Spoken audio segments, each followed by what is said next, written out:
অন্তর্বর্তীকালীন সরকারের প্রধান উপদেষ্টা ডক্টর মোহাম্মদ ইউনূসের আমন্ত্রণে ৪ দিন সফরে আজ বৃহস্পতিবার ১৩ই মার্চ ঢাকায় আসছে জাতিসংঘের মহাসচিব অ্যান্তোনি গুতেরেস।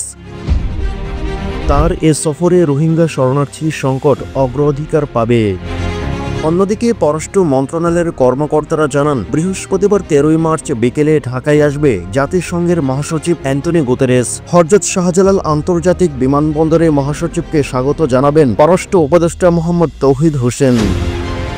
এদিকে সূচি অনুযায়ী পরদিন শুক্রবার ১৪ মার্চ সকালে মহাসচিবের অবস্থানরত হোটেলে তার সঙ্গে প্রথমে পররাষ্ট্র উপদেষ্টা এবং প্রধান উপদেষ্টা রোহিঙ্গা সমস্যা ও অগ্রাধিকার প্রাপ্ত বিষয়বলী সংক্রান্ত বিশেষ প্রতিনিধি খলিলুর রহমান সৌজন্য সাক্ষাৎ করবেন।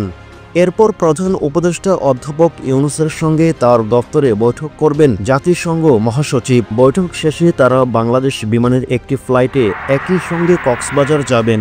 সেখান থেকে তারা রোহিঙ্গা শরণার্থী শিবির পরিদর্শন করবেন। রোহিঙ্গা শিবিরে জাতিসংঘের কাজ করা বিভিন্ন সংস্থা নিজ নিজ কার্যক্রম সম্পর্কে জাতিসংঘ মহাসচিবকে ব্রিফ করবে। শরণার্থী শিবির পরিদর্শনের পর রোহিঙ্গা ও পবিত্র রমজানের প্রতি সংহতি জানিয়ে সেখানেই জাতিসংঘ মহাসচিবের সম্মানে ইফতারের ব্যবস্থা করা হয়। মহাসচিব লাখখানিক রোহিঙ্গা শরণার্থীদের সঙ্গে ইফতার করবেন।